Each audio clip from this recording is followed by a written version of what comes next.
crafty friends. I am back for another process video. Today I am going to be scrapbooking these two photos of my husband with his high school band members. This is many years after high school, and they got together for a jam session and we're trying to remember some of the songs they used to play. It was a fun day. And so I have the two photos. I have some of our turquoise gloss spray because I think it's going to look really good with this. This is a rock and roll from my stash that went with these two pieces of paper that are also from my stash. I think I'm going to try to fussy cut some of these guitars out for the page. And then I have some cardstock here just from my scrap box. I have Lagoon, black, white, sapphire, and then I also went and pulled a few sheets from different mix-ins throughout the years. And I'm going to see what I can come up with just that paper and just scraps. I also have some American Crafts thickers here and an alphabet. And to do my title or the year. And then these are some of our wood shapes, and they're stars. And all I did was take some of the night gloss spray and I sprayed them to make them a dark blue for my page. So we have lots of different wood shapes that you can get in the catalog, and a good reminder is that they don't have to be wood. You can color them. You can color them with markers, with gloss spray, with stickles. You can do all sorts of fun things with these. So I love all of our wood shapes, and I highly suggest you get some for your own stash. Okay, so I am going to take all of this and let's see what I can come up with.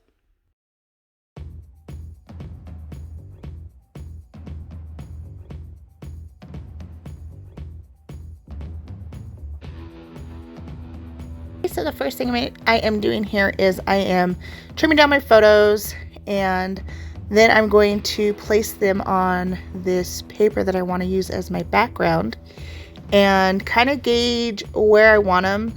I don't want a lot on this page because I don't want to cover up that background. I really like it, but I know I want to map my pictures in white to make them stand out more on the page, because I just feel like they're kind of getting lost right now where they're just sitting on that back paper.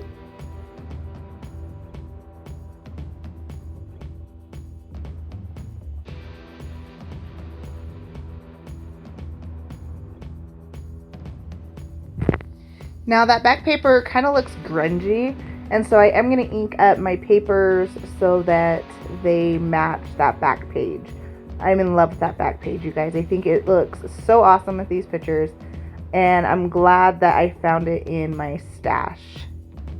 Now I decide I'm going to take a few strips and just to add some more color, because like I said, I really don't want to cover up a lot of this back paper, but I did feel like it needed something, and so bringing in that Lagoon color from Close to My Heart just makes, I think, like his shorts are that color, and so it just makes the pictures pop without going overboard on it.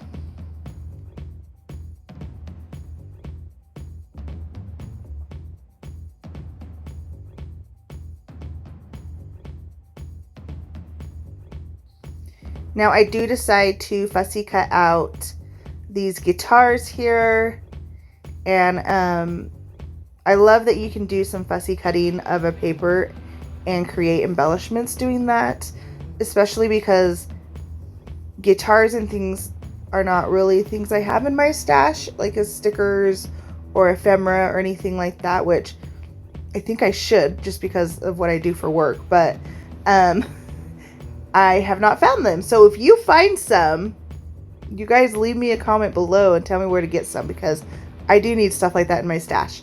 But I love that I can just fussy cut these out and create an embellishment for my page. I'm actually going to fussy cut some more out and put it with my work stuff so that I have some there, because I think that these are awesome.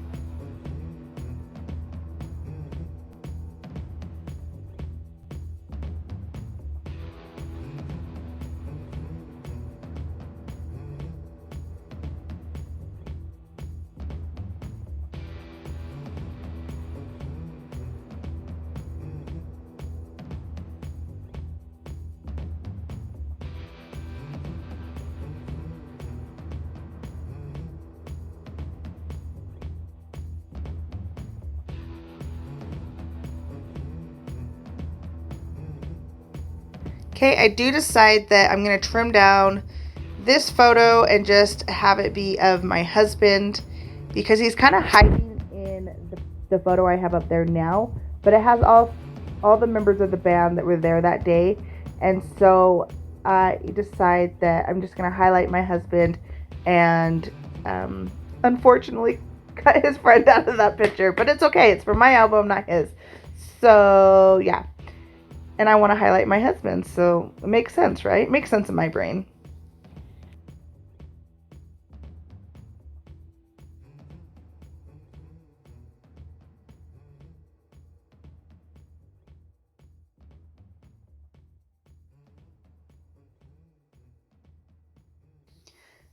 Now I do decide that I want to put that rock and roll right there and kind of underneath and next to my photos.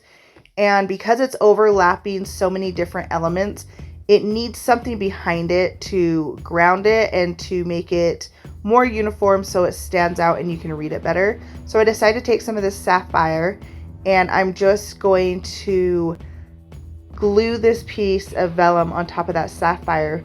Now when I glue it to it, I am going to glue behind the letters so that it disguises the adhesive because it is vellum and I don't want you to be able to see it. And that's a good way to do that.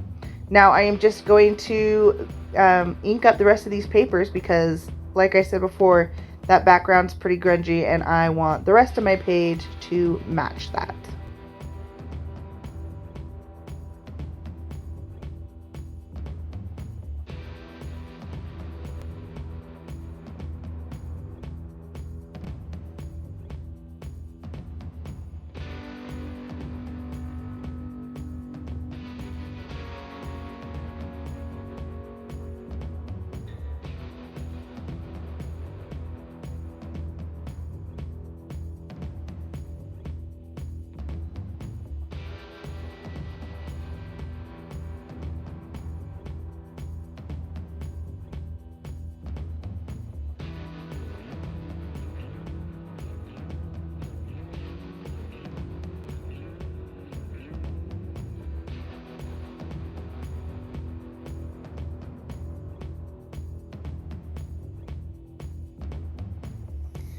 Now I'm taking these stars, they were wood stars, but I used the color Night in our gloss spray, and I did spray them to color them a dark blue, so they're bringing in more of that sapphire color, and I really like the way those turned out. I actually, when I did it, I sprayed them on top of a card front, and that way it made a card front for me too that has stars on it. I hope that makes sense. It's pretty cool.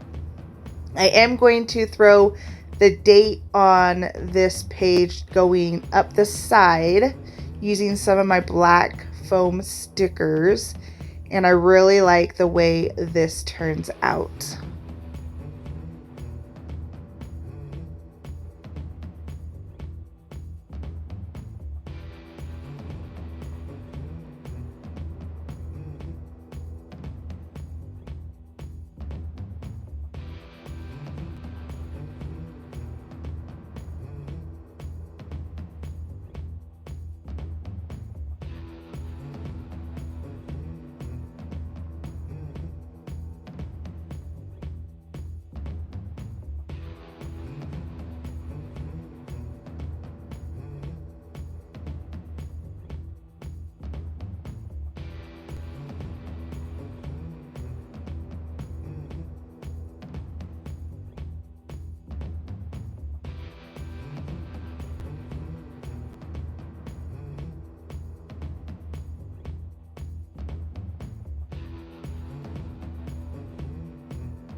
Okay, now I am covering my photos because I'm going to take the gloss spray in the color turquoise and open it up and use it to make some splatters, which you guys, the splatters on this page turn out so cute. Look at that. They just pop off this page. If you like this video, please give it a thumbs up. If you would like to see more like it, please consider hitting that subscribe button, and I will see you guys in the next video. Bye-bye.